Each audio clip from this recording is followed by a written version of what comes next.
देना चाहूंगा क्योंकि उनका टाइम बहुत लिमिटेड है।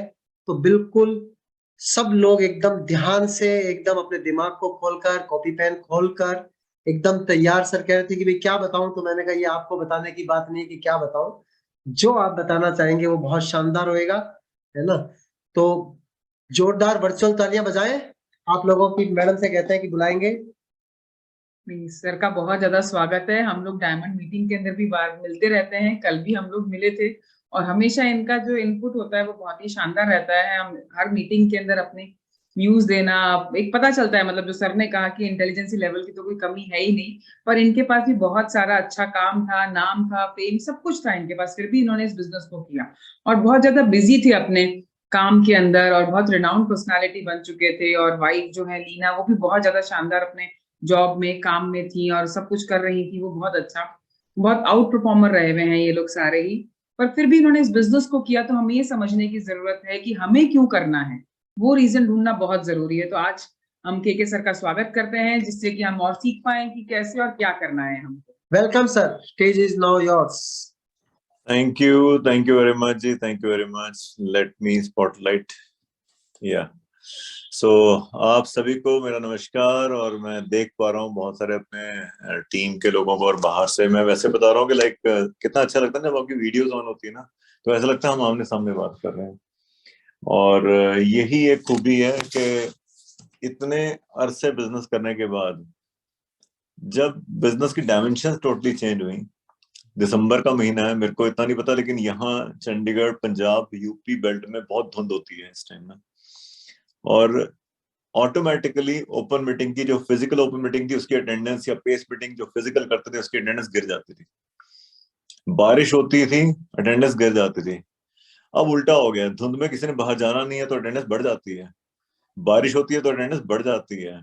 तो मतलब पूरा डायमेंशन ही चेंज हो गया सोचने का। हम तो कहते हैं चलो जैसा भी माहौल चल रहा है, पहले कोई बोलता था कि सर मेरी ट्रांसफर आ गई, हम कहते थे बहुत अच्छी बात है। क्यों? क्योंकि कहीं भी जाएगा जूम से तो जुड़ेगा ना वो। तो अभी चाहे तो मेरे बगल में रहता है, चाहे तो अब्रॉड रहता है, क्या फर्क पड़ता है, मिलना तो वैसे ही हमने फिर भी। तो सोचने के नजरिए की बात है। तो इसलिए जब हम आपस में एक दूसरे को देख पाते हैं, ठीक है ना, मैं जैसे बहुत सारे लोगों को देख पा रहा हूँ यहाँ पे, कमलजीत कौर, चंद्र ज्योति यहाँ पर है, अनिल है, everybody is there with the video on, Babita Thakur is there, सारे अलग अलग जगह से हैं, है ना। And F cam founder crown ambassador thinking team है। और specially one of my favourite speaker में मिला था अपना पीयूष एंड साकेत।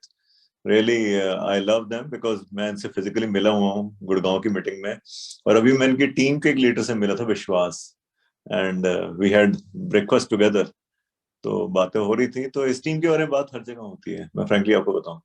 एंड सुमित की वन ऑफ द एक ऐसी टीम है ये जिससे मैं कहता हूँ सुमित, जिसके बारे में अक्सर बात करते हैं। सो गाइज, आप लोगों की चर्चाएं बहुत होती रही हैं, तो मैं थोड़ा सा अपने बारे में बताऊं कि आपने वैसे जैसे बताया गया कि आपने गुरुकुल में सीडी सुनी, आपने हमारे बारे में जाना, तो लाइफ के बारे में तो आपको ऑलरेडी पता ही होगा कि कैसे हमने जिंदगी को शुरुआत की थी। बट यहाँ पे क्वेश्चन यहाँ पर आता है कि एग्जैक्टली कौन सा ऐसा किक स्टार्ट है, कौन सा ऐसा किक पॉइंट है कि बिजनेस करने के लिए इच्छा जागृत हो बहुत स्ट्रांगली। तो मेरी एक सभी से हमेशा अपनी टीम में ना एक रिक्वेस्ट रहती थी हमेशा कि कुछ भी काम करते हैं ना उसको दिल से करो। पहली बात तो कहने का मतलब, मैंने कई बार अक्सर देखा था कई लोग अपनी जॉब को बहुत कंडेम करते थे, तो मैं हमेशा ये बोलता था यार जिससे आपका घर चल रहा है अगर आप उसको कंडेम करोगे तो बट ऑब्वियस सी बात है तो उसकी रोटी आएगी वो भी नेगेटिव वाइब्रेशन वाली आएगी। ठीक है ना। अगर आप जॉब से परेशान हो, क्योंकि कभी ऐसा हो सकता है कि आप जॉब से बहुत परेशान हो और जैसे ही एमबीए बिजनेस में आए तो एकदम पॉजिटिव डायमेंशन हो गया। आपको दोनों जगह पॉजिटिव रहना बहुत जरूरी है, ठीक है ना। और वैसे भी जॉब कोई बुरी नहीं होती, बॉस बुरा हो सकता है। तो आप परेशान जॉब से नहीं हो, आप बॉस से परेशान। तो वही सेम चीज है, मेरा मानना है, आई डोंट नो, मेरी थिंकिंग ये रहती है कि हमें हर जगह एक ऑरा ऐसा लेके चलना पड़ेगा। ठीक है, दशाएं और दिशाएं बदलती रहती हैं, उसका कोई चक्कर नहीं है। लेकिन आपको पता है हमारे पास कितने मौके आते हैं अपने आप को दोबारा से रीस्टार्ट करने के लिए। भगवान ने कितने मौके दिए हैं। भगवान ने हर सुबह एक नई सुबह बनाई है, आपको पता है। ठीक है, हर सुबह एक नई सुबह है। क्यों हर सुबह एक नई सुबह? क्योंकि हर सुबह जब सूरज उगता है ना तो एक नई शुरुआत होती है। जैसे कि अभी 1 जनवरी आएगा, पूरा दुनिया भर के लोग happy new year, happy new year, happy new year कहने का मतलब क्या होने वाला है इस न्यू ईयर को? इस न्यू ईयर पे एक नई शुरुआत करेंगे लोग कि 2022 तो ऐसा निकल गया, 2023 हमारा बढ़िया निकले। अपने आप से कमिटमेंट होती है, वाइब्रेशंस होती है एक नया स्टार्ट के लिए। गुजरात में अभी देखना आप, उत्तरायण शुरू हो जाएगा, दक्षिणायन हो जाता है ना सूर्य, फिर उसका उत्तरायण होता है, तो उसमें पूरे वो पतंगे उड़ाई जाती हैं, वो सब होता है, फेस्टिवल होता है कि नई शुरुआत हो रही है, उत्तरायण शुरू हो गया, एक नया पॉजिटिव माहौल शुरू। फिर अप्रैल में आते हैं हम लोग, तो वर्ष प्रतिपदा उत्सव मनाया जाता है। वर्ष प्रतिपदा उत्सव मतलब हिंदू कैलेंडर के हिसाब से जो है नया साल शुरू हुआ है, राइट। कितने बार मौके मिलते हैं आपको पता है हमें नई शुरुआत करने के लिए। अगर बिजनेसमैन की मैं बात करूं तो दिवाली के अगले दिन के बाद वो 10 दिन 15 दिन ना कुछ नहीं करते हो, उनके लिए नया साल शुरू होना दिवाली के बाद। कहा जाता है दिवाली के अगले दिन ना सारे बही बही खाते लेके बैठते थे लोग, और उसमें एनालिसिस करते थे कि कितना बचा या कितना क्या हुआ। तो अगर तो प्रॉफिट बना तो कहते दिवाली बन गई, और अगर घाटा हुआ तो कहते दिवाला बन गया, ठीक है। तो कहने का मतलब क्या हुआ कि हर बार एक नई सोच होती है, हर बार एक नया मौका है हमारे पास कुछ नया करने के लिए, ठीक है। तो जो मैं बात आपको कह रहा हूं वो ये है कि हर बार कई बार ये सोच आता है, पहली बात है एमवे क्यों करना है, और दूसरा एमवे ही क्यों करना है, ठीक है ना। कई बार आता है, कई कई लोग मेरे को पूछते हैं सर आपको कभी डाउट नहीं आया? मैं कहा किस चीज के ऊपर? मैं कहा अपने ऊपर। कहते नहीं अपने ऊपर नहीं, बिजनेस के ऊपर कभी डाउट नहीं आया। रिमेंबर दिस थिंग, कोई ऐसा इंसान नहीं है जिसको डाउट ना आता हो, कोई ऐसा इंसान नहीं। पिछले 2 सालों से विराट कोहली को भी अपने ऊपर डाउट आ रहा होगा, यार मैंने 70 सेंचुरीज मार कैसे दी, 71 सेंचुरीज मैंने मार कैसे दी? क्योंकि 71 मारने में उसका इतना एफर्ट नहीं लगा जितना उसकी 72वीं सेंचुरी के लिए एफर्ट लगा, ठीक है। जिसको किंग कोहली कहा जाता है उसके दिमाग में भी डाउट आया। जिसको गॉड ऑफ क्रिकेट कहा जाता है, he was about to retire, वो रिटायर होने लगा था, और तब उसको उसके आइडल जो थे, आइडियल थे वो अपना, उन्होंने फोन किया और उन्होंने उनको बोला you have a lot of cricket left in you, so don't retire right now. Vivian Richards, जिनको वो बहुत मानता था, एंड ही वाज सरप्राइज कि मेरे को विव ने कॉल किया, ठीक है ना। गॉड ऑफ क्रिकेट कहते हैं हम उसको। मेरे को अब एक इंसान दिखा दो जिसके सामने कभी ऐसा अंधेरा ना आया हो कि जहां उसको समझ ही ना आ रहा हो जिंदगी जा कहां रही है, ठीक है ना। हर एक की जिंदगी में ऐसा आता है। और दूसरा होता क्या है, हमारी जिंदगी में पता क्या होता है, हम लोग ना पास्ट को बड़ा रिजॉइस करते हैं, यार वो दिन बड़े अच्छे थे, वो दिन बड़े अच्छे थे। आपको पता है पास्ट में ना हमें ज्यादातर गुड मेमोरीज याद रहती है, और प्रेजेंट में हमेशा पेन याद रहती है। ये उल्टा हो जाए ना तो ज्यादा बेहतर है जिंदगी। एमवे बिजनेस में सेम वही चीज है। कई लोग, मेरे को लगता है कि ना, मैं अभी शायद पता नहीं मेरी विश्वास से बात हो रही थी या किससे बात हो रही थी, तो मैंने कहा यार फिजिक्स में मैंने इनर्शिया पढ़ाया तो बहुत है, लेकिन लाइफ में इनर्शिया अब समझने आ रहा है। इनर्शिया की डेफिनेशन क्या कहते थे फिजिक्स में? It is inability to change itself under the like absence of external force. किसी भी चीज का अपनी पोजीशन को चेंज ना कर पाना, स्टेट को ना चेंज कर पाना, जो रेस्ट पे चीज रेस्ट पे पड़ी रहती है, जो चलती है वो चलती रहती है, उसको इनर्शिया कहते हैं। पिछले 20 सालों से पता किस चीज का इनर्शिया बना हुआ था कि हमें जाके मीटिंग अटेंड करनी है, हमें उस हॉल में जाके बैठना, चाहे बैठ के अटेंड करनी चाहे खड़े होकर अटेंड करनी है। इनर्शिया दिमाग बन गया था। पहले 5 महीने लोगों ने पता क्या बोला, नहीं ये सब मीटिंग नहीं चलेगी, जूम पे नहीं चलेगी, इस तरह नहीं होगा, वो नहीं होगा, ये नहीं होगा। और अब जूम का इनर्शिया बन चुका है, फिजिकली कोई बुलाने की कोशिश भी करता लोग नहीं जाते, ठीक है ना। तो जो मैं कहना चाहता हूं ये कि जो लाइक ग्रोथ किस में है, ग्रोथ इस बात में कि लाइफ को एक बुफे की तरह लिया जाए, हर चीज की अच्छी अच्छी चीजें। आप जब जाते हैं किसी बुफे डिनर में, ठीक है ना, आपको पता आप प्लेट रख के दूसरी प्लेट उठा सकते हो, उसी प्लेट में दोबारा खाने की जरूरत नहीं है, आप दोबारा उठा सकते हो कोई चीज चाहे तो, है ना, उस प्लेट को छोड़ दो। तो आप सबसे पहले जाके क्या चीज उठाते हो उस बुफे में से? सारी चीजें तो भरोगे नहीं, क्योंकि भर ही नहीं पाओगे, कितने काउंटर्स होते हैं। You go for the best, you go for the best. आपको ये पसंद है, ये पसंद है, ये पसंद है ना, आप उस चीज के लिए जाओगे। और मिडिल क्लास सोच तो कई बार बड़ी अजीब सी होती है, पता है क्या होता है जब हम बुफे पैसे देके जाते हैं ना कहीं, 1200-1500 रुपए का बुफे होता है, वहां पैसे दिए होते हैं हमने, हम वहां जाके वो चीज नहीं खाते जो हमें पसंद है, वो चीज खाते जो सबसे महंगी है वहां पे, कि पैसे तो पूरे करने हैं ना हमने, तो महंगी चीजें उठाएंगे। वहां जाके हम कोई ऐसी चीज नहीं उठाएंगे, चाट पापड़ी वगैरह नहीं उठाएंगे, चलिए तो बाहर भी 50 रुपए मिल जाते हैं। लेकिन बफे जो है ना, वहां पे हम बेस्ट चीज उठाते हैं। तो हमेशा जो मुझे लगता है कि ना, जब भी समय चेंज होता है, तो टेक्निकली ये देखो कि बेस्ट चीज आपके लिए क्या है। ऑनलाइन एजुकेशन में बेस्ट चीज क्या लगी, वो चीज उठा दो।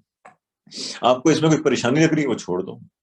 ऑफलाइन में बेस्ट क्या, वो उठा लो, बाकी चीजें छोड़ दो। वेट मैनेजमेंट में बेस्ट क्या, उठा लो। आपको लगता है नहीं नहीं यार, ये इन लोगों के लिए वेट मैनेजमेंट तो है ही नहीं, हमारे इस टीम के लिए, छोड़ दो। ठीक है ना? तो that is some is called as buffet approach. Life में बुफे अप्रोच बहुत जरूरी है। ठीक है ना? और आप ये सोचो कि जो मैंने चूज किया वही सारे लोग जाके उस बुफे में चूज करें, तो भैया हर एक का टेस्ट अलग अलग है। हम तो उठा लाए जो हमें पसंद था, आपकी टीम में से कोई और हो सकता है वो जाके वो चीज उठाए जो उसको पसंद हो, आपको पसंद ना हो। और लाइफ में इस तरह चलेगी। तो हमने पिछले 2 सालों में कुछ सीखा, मैं उसी के रिगार्डिंग आपको बताऊंगा। द वेरी फर्स्ट थिंग जो पहले सीखी है कि जो चेंजेस है ना, पहले रुक रुक कर होते थे, अब बहुत तेजी से हो रहे हैं। अभी मैं और लीना बात कर रहे थे रास्ते में कि आज से एग्जैक्टली 30 साल पहले, जब केबल भी नहीं आया था, ग्लोबलाइजेशन नहीं हुई थी, तो पार्क में सर्दियों के दिनों में चादर बिछा के, दरी बिछा के 5-10 कपल्स बैठ के ना बातें किया करते थे, आराम से फ्रेंड्स वगैरह बैठ के बातें करते थे, 3-3 घंटे बातें करते थे धूप में बैठ के, और हार्ट अटैक भी नहीं होते थे इतने। क्यों? क्योंकि बातें होती थी, आपस में हम शेयरिंग करते थे। लेकिन उसके बाद टीवी आया, तो टीवी ने क्या किया, सभी लोगों को उठा के ग्राउंड से उठा के कमरों में ले आया। अब लोग सभी इकट्ठे अभी भी होते थे, लेकिन पता है टीवी के आगे इकट्ठे होते थे ड्राइंग रूम में। उसके बाद लोगों की अफोर्डेबिलिटी बढ़ गई, अब हर एक कमरे में टीवी हो गया, तो हर एक कोई अपने बेडरूम में चला गया, तो अब टूट गया। अब कुछ इधर कमरे में बैठे, कुछ उधर कमरे में बैठे टीवी के आगे। उसके बाद ये सब मोबाइल पर आ गया, अब वो भी टूट गए। अब हर एक कोई अपना मोबाइल लेके घूमता रहता है अलग ही। ठीक है? लेकिन लाइफ क्या है वो तब पता चलती है हमारे को जब हम इस मोबाइल से डिस्कनेक्ट करते हैं, तब हम लाइफ से कनेक्ट करते हैं। यानी कि लाइफ से अगर कनेक्ट करना तो कई जगह मोबाइल से डिस्कनेक्ट होना बहुत ही जरूरी है। और यहाँ पे इस कोविड के दौरान, इन चीजों के दौरान हमने ये चीज सीखी है कि जो बिजनेसेस है ना, उन्हीं के बढ़ेंगे जो एटलीस्ट मोबाइल में भी ये चूज करें मेरे को देखना क्या है, don't go with the flow. तो बिजनेस तो बहुत कुछ है, डाउट हमें भी है। कोविड आया, अप्रैल का महीना बड़ा खतरनाक निकला, हमें लगा पता नहीं क्या होगा यार, सभी देश बंद हो गए, सभी कुछ बंद हो गया। लेकिन एक बात है, इस चीज ने एक चीज सिखा दी हमारे को। ठीक है? कि बिजनेसेस तभी बड़े होते हैं जब कोई चैलेंजेस लाइफ में आते हैं। मैं आपको एक बात बता दूं, आपको एमवे इस टाइम इतनी कंट्रीज में है ऑलमोस्ट, लेकिन अभी भी एमवे जो ऑनर्स हैं उनका फोकस जो है वो इंडिया में है, पूरा फोकस। इसका कारण पता क्या बात है? There is something that they have seen. सबसे बड़ी इंटरनेट मार्केट हम लोग हैं, मोबाइल मार्केट हम लोग हैं। जो भी इंडिया में आता है ना कुछ बेचना चाहता है, वो यहाँ पे। ठीक है? तो बट ऑब्वियस सी बात है, they can not ignore India. My question is how you can ignore India? आप कैसे कर सकते हो यार? हर एक को इंडिया में पैसा दिख रहा है, तो हमें इंडिया में पैसा क्यों नहीं दिख रहा? तो मेरा क्वेश्चन ये था, इसीलिए जो मैं ये कह सकता हूँ कि जब भी डाउट आता था ना, तो मेरे दिमाग में एक ही चीज आती थी कि अगर हम कुछ कर पाए तो इंडिया में रह के बहुत कुछ बड़ा कर सकते हैं, नहीं तो बाहर जाके कुछ इतना बड़ा नहीं कर पाएंगे। ठीक है? और as far as life is concern, life में बैलेंस होता है कई चीजों का। जैसे कि the very first thing is that पैसा तो चाहिए, ये तो मान के चला, लेकिन कितना पैसा चाहिए ये तो डिफाइन करना पड़ेगा ना आपको। मैंने 20,000 पर मंथ कमाने वाले खुशहाल लोग भी देखे हुए हैं, और 2 लाख पर मंथ कमाने वाले जो होते हैं ना टेंशन में लोग भी देखे हुए हैं। मैं सही बता रहा हूं आपको। यहाँ बहुत सारे लोग आते हैं, वो पता है क्या बात करते हैं, उनको लगता है जब मैं एमरल्ड हो जाऊंगा, जब मैं डायमंड हो जाऊंगा ना, मैं सुखी हो जाऊंगा। रिमेंबर दिस थिंग, कोई पिन आपको फ्रीडम नहीं देगी, फ्रीडम देगी आपकी अपनी आदतें। आप चाहो तो एमरल्ड लेवल पे, फाउंडर प्लेटिनम लेवल पे भी एक अच्छा इन्वेस्टमेंट करके अच्छा पैसा बना सकते हो। आप चाहो तो एमरल्ड जाने के बाद भी आप ब्रोक हो सकते हो, ठीक है ना। अच्छी आदत है वो तो। थैंक गॉड हमारे को एक बहुत ही बड़ा बढ़िया एक गाइड मिला हुआ, मेंटोर मिले हुए हैं, सुमित बहादुर, जो कि अपने आप में एक इंस्टीट्यूशन है। चाहे वो बिजनेस की बात कर लें, चाहे वो लाइफ की बात कर लें, जैसे आप पॉडकास्ट आई आपने सुनी होगी, ठीक है ना। चाहे आप हेल्थ की बात कर लें, चाहे आप इन्वेस्टमेंट्स की बात कर लें, सेविंग्स की बात कर लें, तो वही सेम चीज आती है। The goal in business is not to only become successful, the goal is to become prosperous, खुशहाल। मेरे को भी अपनी टीम में कई बार लगता है, मैं अपनी टीम में प्रॉफिटेबिलिटी तो देखता ही देखता हूँ, लेकिन मैं अपनी टीम में ये देखता हूँ क्या मेरे लोग खुश हैं, are they happy in really doing what they are really doing. Guys ये चीज ना हमें समझनी पड़ेगी। और सबसे बड़ी बात एक और है कि आपके लिए रोड मैप विवेक और अमृता ने तो ऑलरेडी रेडी किया हुआ है, ठीक है, लेकिन वो आपको इनसे निकालना पड़ेगा। द्रोणाचार्य ने शिक्षा सभी को दी थी, लेकिन अर्जुन जो था ना उनका फेवरेट स्टूडेंट निकला। इसका कारण पता है क्या होता? क्योंकि अर्जुन जो था ना, he was even ready for like कुछ भी करने को तैयार था आगे बढ़ने के लिए। द्रोणाचार्य के गुरुकुल में रात को शिक्षा बंद हो जाती थी, मतलब रात के समय आराम करने को बोला जाता था। अर्जुन दिन भर ट्रेनिंग करते थे।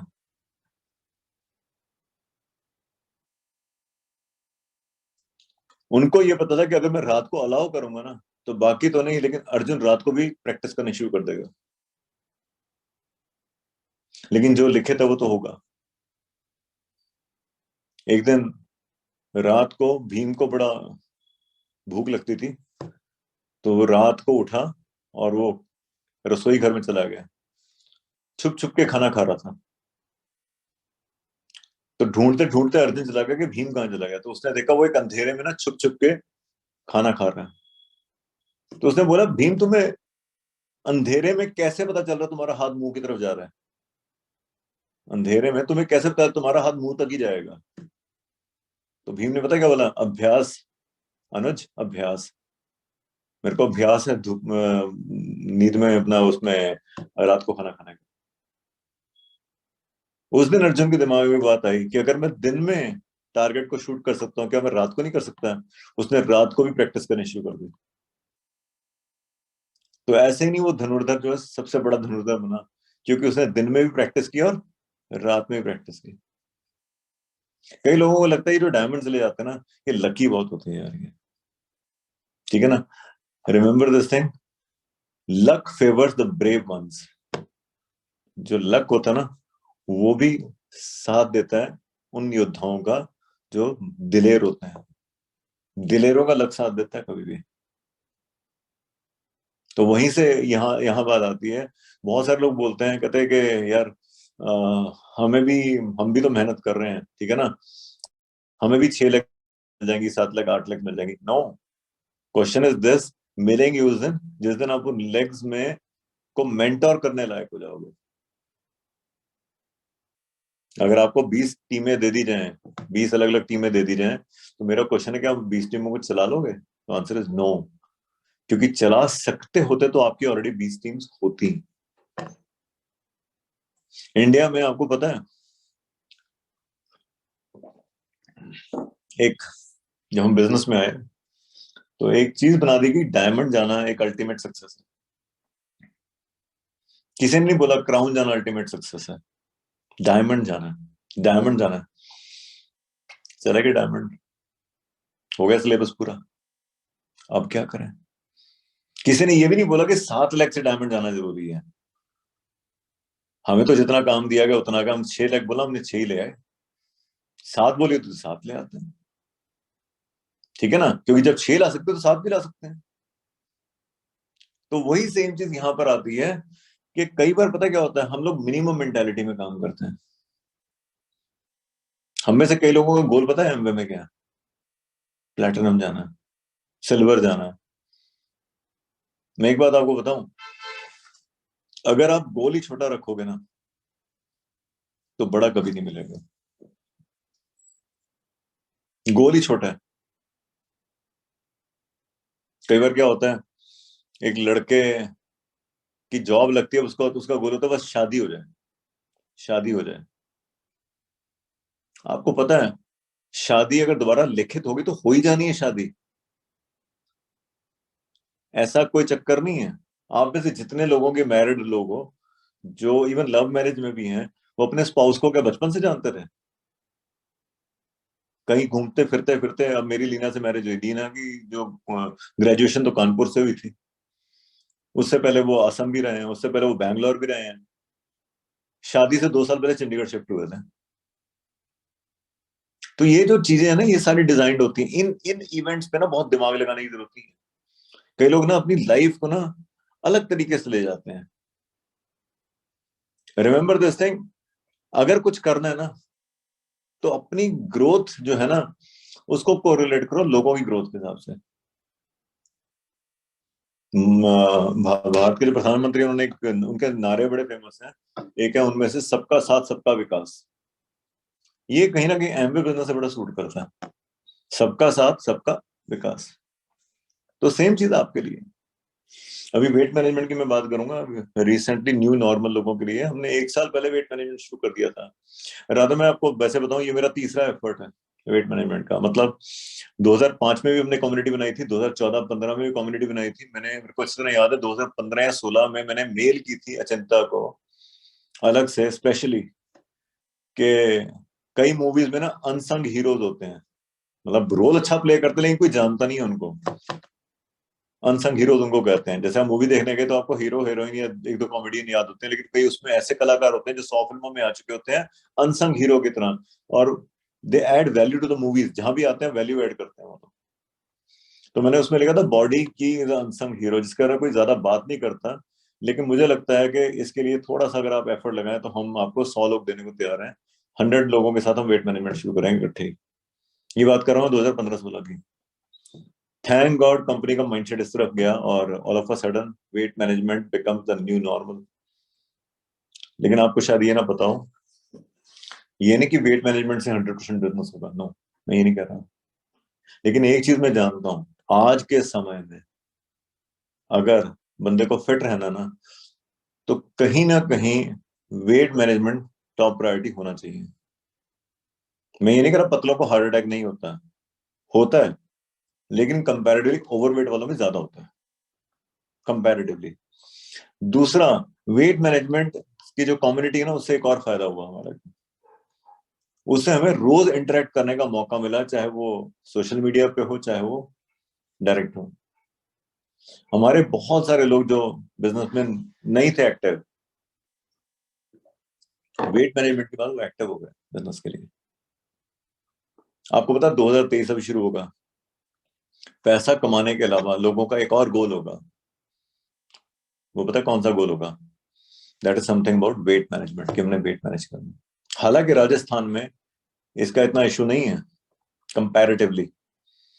इसका कारण है, मेरे को याद है सन 2013 में मैंने गंगानगर में लॉयंस क्लब में एक सेशन करना था। तो मेरे को वहां पे लॉयंस क्लब वालों ने बुलाया था वेट मैनेजमेंट के लिए। वहां डिस्ट्रीब्यूटर थे मेरे कुछ एक, तो 100 लोग इकट्ठे होने थे वहां पे रफली। तो मैंने कहा यार वेट मैनेजमेंट में कुछ बोला नहीं, मैं चला गया। और जब मैं वहां जाके देखा तो वहां सफेद पगड़ियां डाले बहुत सारे लोग आए थे, उनमें से 2-3 के अलावा बाकी सारे पतले ही थे। तो मेरे को बट ऑब्वियसली पता है कि राजस्थान में क्या कारण है कि वेट ओवरवेट बहुत ज्यादा लोग नहीं मिलेंगे आपको। उसका कुछ कारण है टेक्निकली। तो मैंने उनसे सिर्फ हाथ खड़ा करके ये पूछा, आप में से कितने लोगों को कॉन्स्टिपेशन का इश्यू था? बहुत लोगों ने हाथ खड़ा कर दिया। कारण क्या था? कि हम अपने ट्रेडिशन से हट गए। राजस्थान का ट्रेडिशन क्या कहता है? मिर्च वाला खाना होता है, घी को ऊपर से डाला जाता है। ये जो ऊपर से घी डाला जाता है, ये तो गूगल ने बंद करा दिया लोगों का, ठीक है ना? ऊपर से घी डाल दिया, कहते गूगल ने कहा नहीं डालना। अरे वो इसीलिए डालना था क्योंकि राजस्थान में लोअर इंटेस्टाइन जो होती है वो ड्राई होती है, जिसके कारण से अगर नहीं डालोगे घी तो कॉन्स्टिपेशन होगी। पानी की कमी ऑलरेडी है, ठीक है ना। तो बट ऑब्वियस सी बात है, एक कॉमन चीज थी, मेरे को पता था ये होनी है वहां पे। हम आधी बात सुनते हैं डाइटिशियन की और आधी बात सुनते हैं हम अपनी। तो रिमेंबर दिस थिंग, राजस्थान एक ऐसी डेमोग्राफी थी, लेकिन आज राजस्थान के मेट्रोज में भी ऐसा ऐसा खाना जा चुका है जो कि राजस्थान की टेरिटरी को सूट नहीं करता। और उसका नतीजा ये हो रहा है कि वहां भी अब आपको ओबीज लोग मिलने शुरू हो जाएंगे मेट्रोज में। Guys, it is a new normal, I tell you, it's a new normal. ठीक है। सेकेंडली, मैं कई लोगों को ये बोलता हूँ कि जब हम बिजनेस करते हैं, मेक इट वेरी श्योर कि हम इकट्ठे मिलके ना जिस भी शहर में अपनी कम्युनिटी बनाए, सैर करने के लिए, वॉक करने के लिए, अपने डिस्ट्रीब्यूटर्स के साथ। जरूरी है। अगर कोई मेरे को बोलता है ना सर आपसे मिलना है, तो मेरी प्रेफरेंस पता क्या होती है? मैं यहाँ लेक पे सैर करता हूँ चंडीगढ़ में, मैं वहीं बुला लेता हूँ, सुबह आ जाना, इकट्ठे सैर करेंगे, इकट्ठे जॉगिंग कर लेंगे। पहले बिजनेस में क्या करते थे, सर आपसे मिलना है, तो मैं उनको ओपन मीटिंग में बुला लेता था, बीबीएस में बुला लेता था, वहीं मिलेंगे। क्योंकि सिस्टम से जुड़ना जरूरी है। यहाँ पे आप सैर से जुड़ते हैं। मिलना है तो ठीक है, आ जाओ, अवेलेबल है हम आपको। ठीक है। तो ये चीजें हमें करना पड़ेगा। और लास्ट में एक और बात मैं आपको बताना चाहूंगा, मेरे से कई लोग बोलते हैं सर कब मेरे को लगेगा कि मैं सक्सेसफुल होने लगा हूं? हो जाऊंगा, गारंटीड है मैं सक्सेसफुल हो जाऊंगा। देखिए, भगवान ने साक्षात अवतार लेके नहीं बताना कि आप सक्सेसफुल हो जाओगे। मेरा क्वेश्चन ये है, आप देखो, दो चीजें हैं, एक होता है व्हाइट, एक होता है ब्लैक, एक होता है ग्रे एरिया। जिसकी जिंदगी में वो ग्रे एरिया जितना कम रहेगा ना, वो उतना जल्दी आगे बढ़ जाएगा। मैं समझाने की कोशिश करता हूँ। ब्लैक को कह लो ना, ग्रे को कह लो ना, व्हाइट को कह लो हाँ। तो ग्रे क्या हो गया? कभी हाँ कभी ना।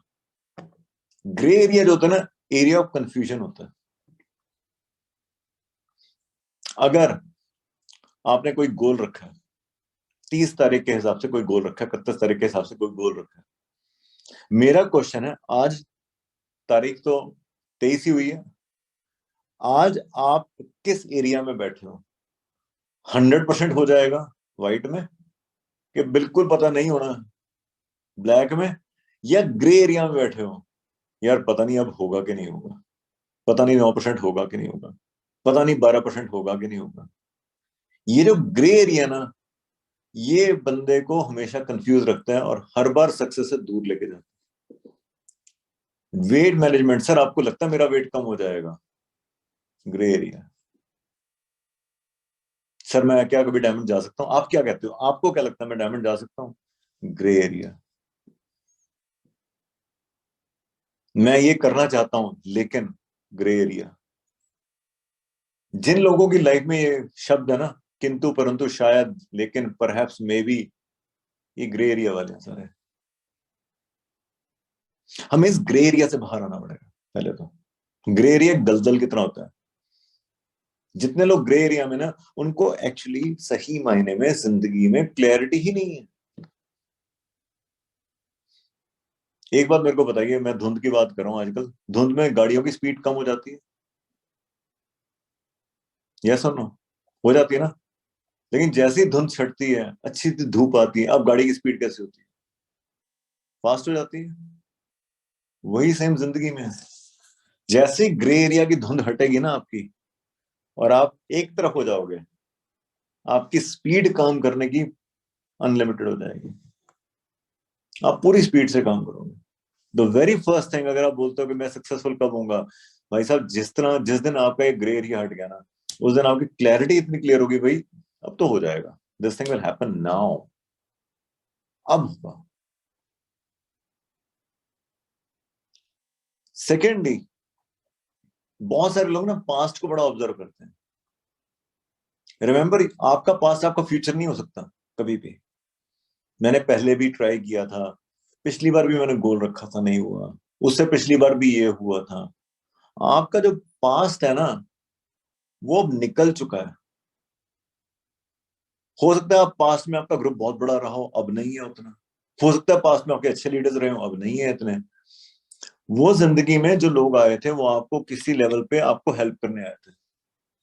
कई लोग किसी को सिल्वर बनाने आते हैं, कई गोल्ड बनाने आते हैं, कई प्लैटिनम बनाने आते हैं और चले जाते हैं। वो अच्छे राहगीर होते हैं। ये वो लोग होते हैं जो हमें रास्ता दिखाने आते हैं रास्ते में थोड़ा थोड़ा। लेकिन जब वो लोग अब नहीं है तो एडमिट करो ना, नहीं है।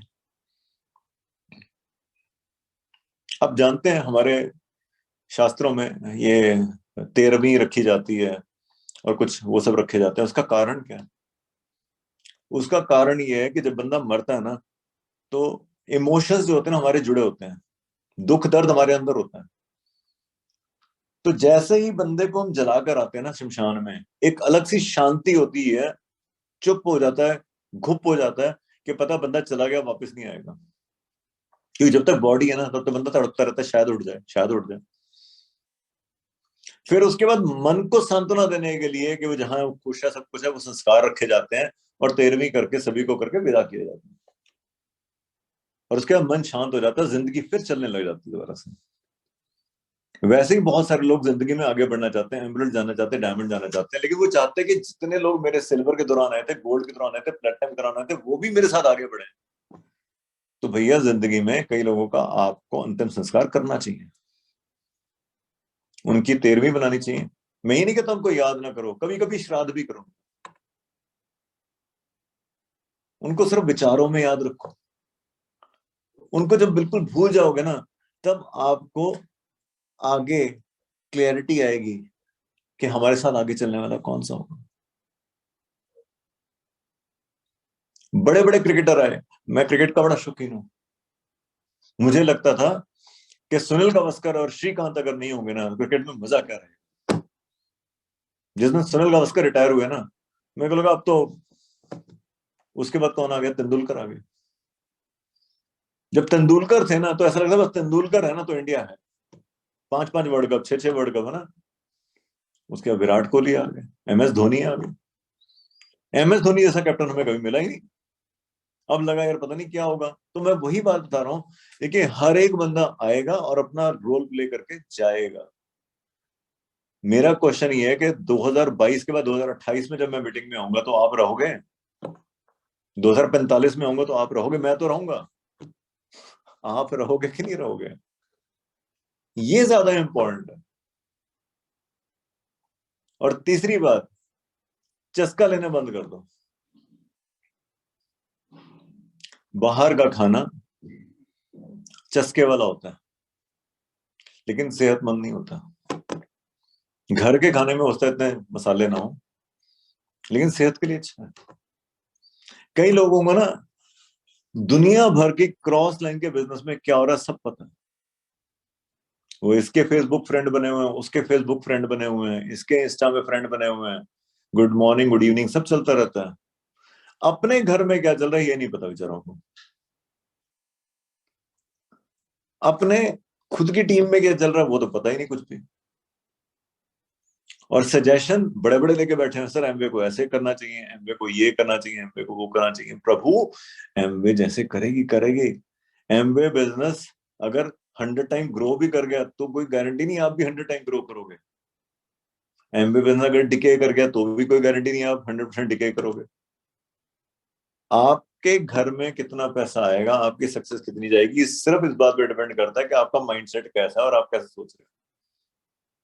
मैंने अपनी किताब में एक चीज लिखी हुई है, 3 C's नहीं 4 C's। Don't criticise, condemn, complain के अलावा कंपेयर भी नहीं करना। बहुत सारे लोग कंपैरिजन बहुत ज्यादा करते हैं। Don't compare. जिस दिन हमने ये कुछ एक बातें अप्लाई कर ली तो मुझे लगता है कि सब कुछ हो जाएगा। और अगर अच्छा चल रहा है बिजनेस तो बहुत ज्यादा खुश होने की जरूरत नहीं है, ठीक है ना। अच्छा चल रहा है तो बहुत अच्छी बात है, चलना चाहिए, ठीक है। स्पीड को मैनेज करो, गलतियां देखो इमीडिएटली ठीक करो। जब बिजनेस स्पीड में होता है ना करेक्शन भी उसी स्पीड पे होनी चाहिए, ठीक है ना। और अगर कुछ भी सही नहीं चल रहा ना तो भी परेशान होने की जरूरत नहीं है, रिटेलिएट करने की जरूरत नहीं है। आप ये चेक करो कि कहाँ गलतियां की हैं जो दोबारा नहीं करनी है मेरे को, ठीक है। कई लोग ना अपना एक सर्कल बना के बैठे हुए हैं कि शायद सर मेरा समय सही नहीं चल रहा। मेरे को एक बंदा दिखा दो। 120 साल की विंशोत्तरी दशा होती है, 120 साल की दशाएं होती हैं, ठीक है ना। आप जिस भी दशा में पैदा हुए हो, आपकी दशाएं कभी भी ऐसा नहीं कि सब हमेशा सही चलेंगी। हर एक कामकाजी इंसान की जिंदगी में एक आधा एक्सीडेंट, एक दो हॉस्पिटलाइजेशन, ठीक है ना, 2-3 बार गबन, मतलब क्या लो पैसा देना वापस ना आना, ठीक है ना, 1-2 कोर्ट केस, एक आधी बार पुलिस स्टेशन का चक्कर, 1-2 बार हॉस्पिटल का चक्कर, सभी की जिंदगी में होता है, ठीक है ना। लेकिन किसी के ऊपर ऑटोबायोग्राफी नहीं बनती। ऑटोबायोग्राफी पता है किसके ऊपर बनती है? जिसके चैलेंजेस इससे थोड़े ज्यादा होते हैं। हम राम जी को पूछते हैं, पता है क्यों पूछते हैं? 14 साल वनवास में रहे, वाइफ को भी वहीं ले आए, लड़ाई की, सब कुछ किया, फिर लाइफ कितनी स्ट्रगलफुल थी, लेकिन उन्होंने अपना करेक्टर चेंज नहीं किया। भगवान कृष्ण को पता है क्यों पूछते हैं? इसीलिए। महावीर जैन क्यों पूछते हैं? इसीलिए। Life was not easy for them. उन्होंने ये नहीं बोला कि अब मैं आराम से जिंदगी बिताऊंगा। MS धोनी की ऑटोबायोग्राफी क्यों बनी? वो बड़ी आराम से कैप्टन नहीं बन गया था, बड़ी आराम से नहीं आ गया था टीम में। तो रिमेंबर दिस थिंग, जितनी आप समस्याएं बता रहे हो ना, इतनी तो आम बंदे की जिंदगी में अक्सर रहती हैं। और अगर आपकी इससे थोड़ी ज्यादा समस्याएं आ रही है ना, तो भैया खुश हो जाओ, आपकी भी हम ऑटोबायोग्राफी बनाएंगे, आपकी भी गुरुकुल में एक सीडी आ जाएगी, आपको भी लोग सुनेंगे फिर उस चीज के लिए। तो MBA business is really going awesome. और मैं आपको एक रे ऑफ होप देना चाहता हूँ यहाँ पे। 2023 शुरू होने वाला है, ठीक है ना, लेकिन उसमें 7 दिन पड़े हैं अभी। ये 7 दिन आप क्या करते हो वो बहुत इंपॉर्टेंट है। 2023 तो आने वाला है ना, मानते हो कि नहीं? कि नहीं आएगा? आएगा ना। लेकिन 2022 एक बार चला गया ना, मुड़ के नहीं आएगा, गारंटी ले लो। ये चला गया ना, ये मुड़ के नहीं आएगा। तो इसके जो 7-8 दिन बचे हैं ना, इसको कैसे यूज कर रहे हो यार? आपके घर में एक ऐसा मेहमान है जो मुड़ के कभी नहीं आने वाला, और अच्छा मेहमान है आपका, तो क्या करोगे? 7 दिन सेवा करोगे ना उसकी अच्छी तरह। ये 7-8 दिन यूज करो, इसको यादगार बनाओ, अच्छी मेमोरीज में ले आना इसको। 2022 was the best year, especially the last week was the best week. 2023 तो भी आएगा, उसका वेलकम करेंगे, 1 तारीख को करेंगे, आराम से मिलके करेंगे आराम से, ठीक है ना। मेक 2022 द बेस्ट, ठीक है ना, क्योंकि ये मुड़ के नहीं आने वाला है। उसके तो 365 दिन पड़े हैं पूरे अभी तो भाई, इसके तो 7-8 ही बचे बेचारे। ठीक है ना। Value it, value it, remember this thing. ऐसा नहीं करना चलो स्यापा मुक्का गया 2022, चल दफाओ, अब नया साल आने दे। भैया ये चला गया, ही नहीं मुड़ के। God bless you everyone. आपके लिए भगवान बहुत बड़ी सक्सेस दे, और एक आप नई हिस्ट्री लिखो, ठीक है ना, नए तरीके से, नए डायमेंशन से काम करो। So love you all, wish you all the very best, thank you very much, and back to Vivekananda. Thank you, thank you, thank you, thank you so much.